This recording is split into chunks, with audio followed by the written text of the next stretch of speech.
Kasus buli di kalangan sekolah marak terjadi akhir-akhir ini. Aksi perundungan menyebabkan trauma hingga luka secara fisik.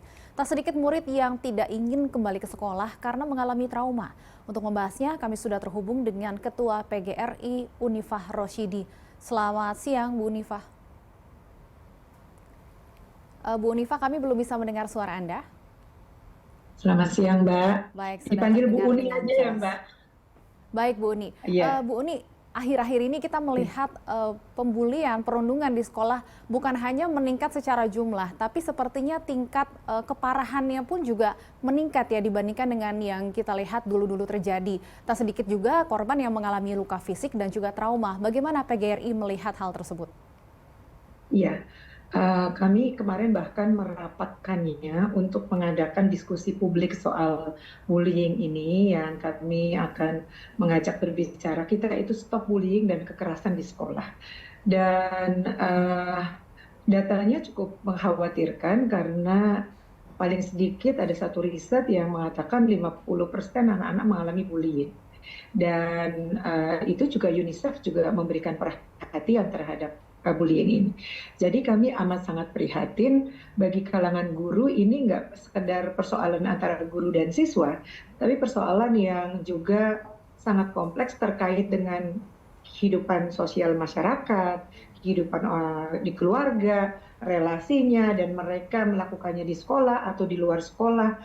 Kami sedikitnya melakukan beberapa riset sederhana untuk melihat bagaimana itu bullying itu terjadi, dan saya kira intensitasnya makin hari makin mengkhawatirkan.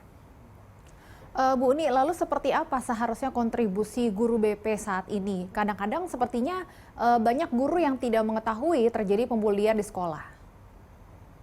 Memang betul, Mbak.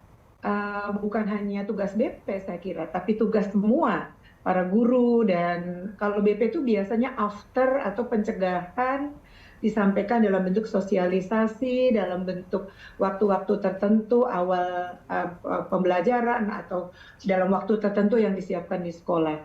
Tapi interaksi kan dari waktu ke waktu, dari hari ke hari. Karena itu kami berpikir bahwa ini perlu ada. Dari dulu kami menyampaikan ada parenting education sebagai bagian dari program sekolah, sehingga ini terus menerus. Karena bullying itu intensitasnya bisa lagi di kantin, bisa lagi di dalam sekolah, bisa di gang, bisa sebelum masuk, bisa di perjalanan, dan itu kadang-kadang perilakunya susah kita duga. Tadinya bercanda-bercanda seperti beberapa kejadian yang kita lihat, kita mendapatkan laporannya. Karena itu juga saya kira harus ada pencegahan melalui komunikasi yang terus-menerus, dan juga semua guru di samping guru BP mengingatkan tidak boleh ada kekerasan, tidak boleh yang sindir-sindiran, tidak ada yang mengatakan karena fisiknya dianggap kurang baik, atau menghina, meledek, mengkritik, ataupun ada juga yang tidak boleh juga kemudian ya melakukan tindakan fisik, karena samping itu juga ada yang menendang, ada yang memukul, ada yang kayak tadi itu mencolok kalau keinginannya tidak tercapai. Jadi karena itu bagi kami adalah sebuah pola pencegahan jauh lebih penting. Guru, orang tua, dan lingkungan sekolah yang terus-menerus untuk menyatakan bahwa kekerasan nggak boleh. Kekerasan bullying antara temannya, dan juga kepada guru atau gurunya kepada siswa, pokoknya nggak boleh ada kekerasan, nggak boleh ada bullying. Kami ingin sih dalam waktu nggak lama lagi akan melakukan diskusi publik. Selanjutnya kami juga mengingatkan dalam berbagai kesempatan, stop bullying dan stop kekerasan di sekolah. Baik, setuju tentunya ya harus pencegahan yang diutamakan. Dan tadi Anda sampaikan bukan hanya tugas guru BP, tapi tugas semua guru. Kalau dari PGRI sendiri, mungkin dari guru-guru yang sudah melakukan diskusi publik tadi, apa sebenarnya kendala guru selama ini dalam mengawasi atau mencegah terjadinya bullying di sekolah? Apakah memang tadi Anda sampaikan sulit mengidentifikasi pelaku bullying di sekolah? Ya, itu salah satunya. Kan mereka itu kan teman sebaya. Kami itu kan memikirkan bahwa di dalam pusat pendidikan kami menambahkan teman sebaya, ya. Jadi kami itu teman sebaya dan juga kebebasan di dalam mengakses berbagai berita. Kami juga mohon banget dengan berbagai berita di medsos atau apapun, kalau ada perilaku bullying lagi menendang atau apa tuh, mungkin kita menahan diri untuk tidak memberitakannya, tapi terutama menunjukkan gambar menendangnya dan lain sebagainya. Karena pendidikan publik itu menjadi bagian dari tanggung jawab kita bersama. Kita tahu di dalam relasi anak sekolah, anak-anak usia itu bullying mulai dari TK, SD, SMP itu ada loh. Jadi relasi kawan kawan seusia itu, kawan sebaya, kita sebutnya kawan sebaya itu sangat penting. Tadinya bercanda-bercanda, tahu-tahu nonjok gitu.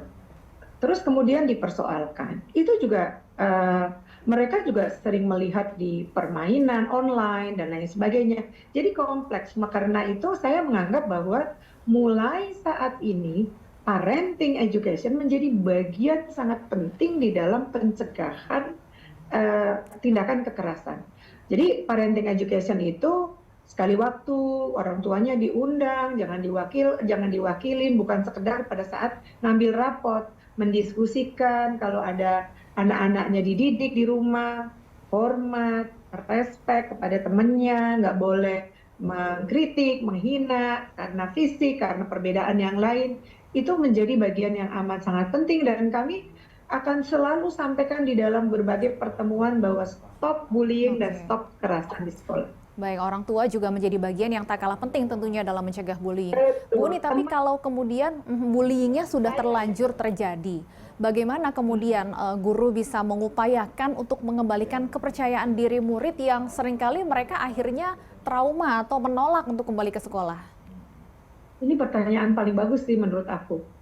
Karena dari berbagai yang workshop yang kami lakukan soal stop bullying, yang paling repot tuh kalau anak sudah traumatik, tidak mau sekolah. Jadi kami harus kerjasama dengan orang tua, harus ada pendampingan dan menciptakan iklim sekolah, iklim belajar yang baik. Paling tidak di kelasnya itu tersebut, gurunya harus selalu kami bicarakan bahwa tolong diberi perhatian dan disampaikan. Saat ini tuh kalau bilang kita jangan gitu kan, dengan cara memaksa itu juga udah nggak zamannya lagi, Mbak.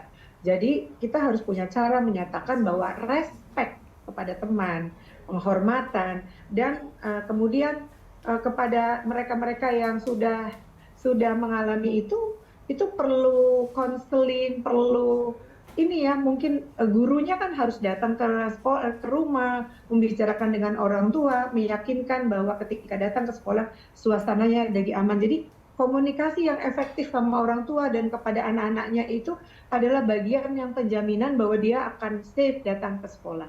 Itu pertanyaan paling bagus, nggak gampang tapi kita bisa melakukannya sih sebenarnya. Baik, Kalau sulit ada tapi bisa kerjasama yang baik. dilakukan kalau ada kerjasama Bisa. dari semua pihak, dari sekolah, dari guru, dari orang tua. Baik, terima kasih Bu Unifa Rosyidi, Ketua PGRI sudah bergabung bersama kami di Berita Satu Siang. Selamat siang.